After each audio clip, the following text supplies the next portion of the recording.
നിങ്ങളുടെ favourite shows ഇനി ഒരിക്കലും മിസ്സാവില്ല. ഇപ്പോൾ C5 കാണും നിങ്ങളുടെ ഫേവറേറ്റ് ഷോസ് തികച്ചും സൗജന്യമായി. അർച്ചനെക്കുറിച്ചുള്ള എന്റെ കണക്കൂട്ടലുകളെല്ലാം തെറ്റിപ്പോയി. വെറുതെയല്ല നിന്റെ അച്ഛനും ആ വീട്ടിലുള്ളവരും ഒക്കെ അർച്ചനെ റെസ്പെക്ട് ചെയ്യുന്നത്. സത്യത്തിൽ എനിക്ക് ഇപ്പോഴിത് വിശ്വസിക്കാൻ പറ്റിയിട്ടില്ല. എന്നിട്ട് ആളെവിടെ പോയോ? എവിടെ പോവാൻ? ഞാൻ കാണിച്ചു തരാം. അത് ശരി, കിളവനാള് കൊള്ളാലോ. ഇതിനെല്ലാം പിന്നിൽ അർച്ചനയുടെ കുത്തിത്തിരിപ്പാണ്. അവളൊപ്പം നിൽക്കുന്നതുകൊണ്ട് കിളവൻ ഇത്രയ്ക്ക് ധൈര്യം. എന്തായാലും ധനുഷിനെയും മരുമകനായിട്ട് ഈ വീടിന്റെ കൈപിടിച്ച് കയറ്റാൻ ഞാൻ ജീവിച്ചിരിക്കുമ്പോൾ സമ്മതിക്കില്ല.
രാത്രി എന്തെങ്കിലും ആവശ്യമുണ്ടെങ്കിൽ വിളിച്ചോ കേട്ടോ.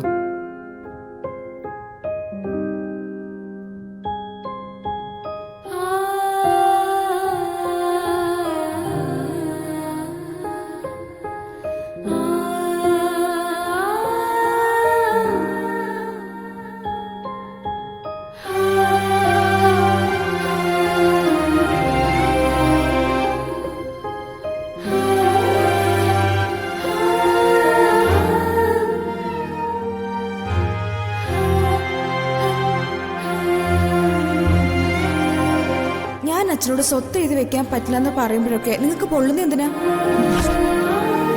അതൊന്നും കിട്ടില്ലെന്ന് അറിയുമ്പോ സമനില തെറ്റുന്നുണ്ടോ?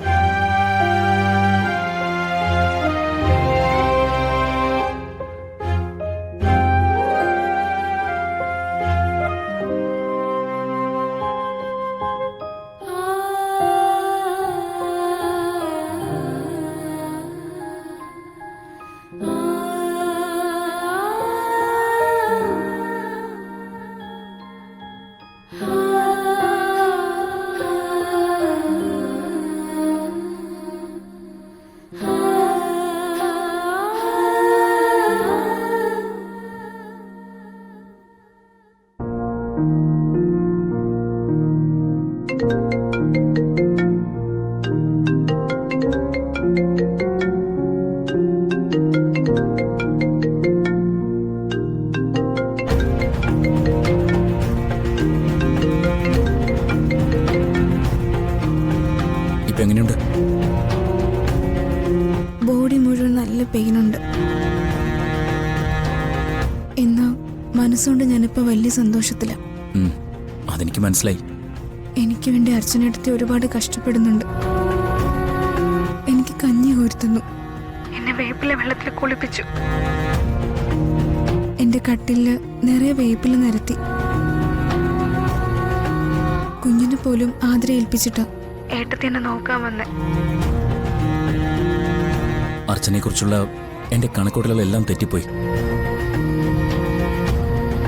വെറുതെയല്ല നിന്റെ അച്ഛനും ആ വീട്ടിലുള്ളവരും ഒക്കെ അർച്ചനെ റെസ്പെക്ട് ചെയ്യുന്നത്. സത്യത്തിൽ എനിക്ക് ഇപ്പോഴിത് വിശ്വസിക്കാൻ പറ്റിയിട്ടില്ല. എന്നിട്ട് ആളെവിടെ പോയോ? എവിടെ പോവാൻ? ഞാൻ കാണിച്ചു തരാം.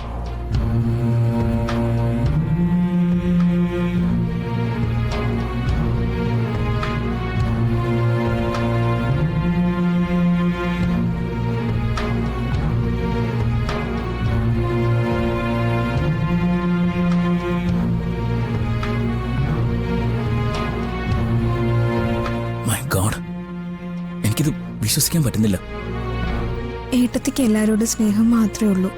ഞാൻ അർച്ചനയെ ഒരുപാട് തെറ്റിദ്ധരിച്ചു.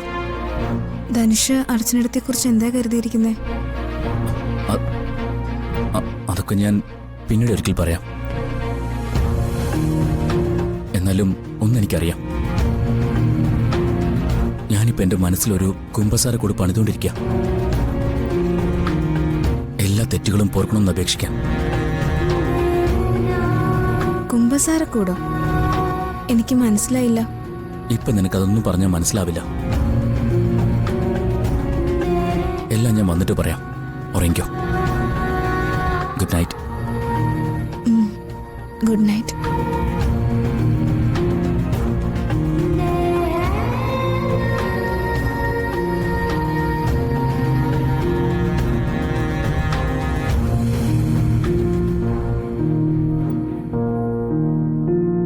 പാവം ധനുഷ്, എനിക്ക് വയ്യാണ്ടായപ്പോ ഒരുപാട് വിഷമിച്ചിട്ടുണ്ടാവും.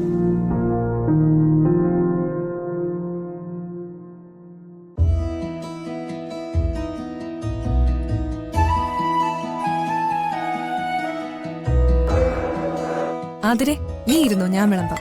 വേണ്ട, നീ ഇരിക്കെ, ഞാൻ വിളമ്പി ഇല്ല, സാരമില്ല, ഇരിക്കെ. ആരെങ്കിലും ഒരാള് വിളമ്പിയാ മതിയല്ലോ. ജോലി ചെയ്യാൻ ഇവർ തമ്മിൽ എപ്പോഴും മത്സരമാ. അതുകൊണ്ടാ ഞാൻ അടുക്കള കയറാത്തത്. അല്ലാതെ ജോലി ചെയ്യാൻ മടിയായിട്ടല്ല. അതിന് ഏട്ടത്തിക്ക് എന്തെങ്കിലും വെച്ച് വിളമ്പാനൊക്കെ അറിയോ? ഓ,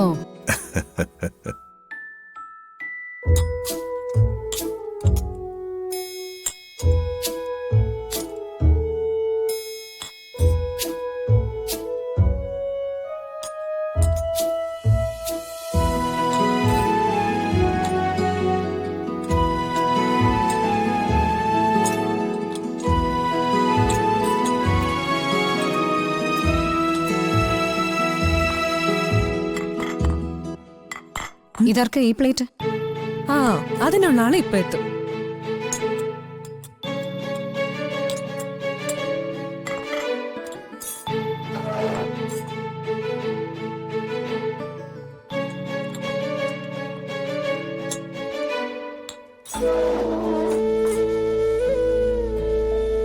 നീ എന്തായി കാണിക്കുന്നേ?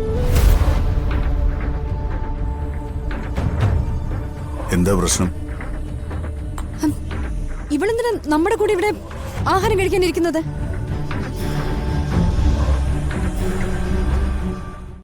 ഡൗൺലോഡ് ചെയ്യൂ C5 ആപ്പ്. കാണൂ എല്ലാ എപ്പിസോഡുകളും സൗജന്യമായി.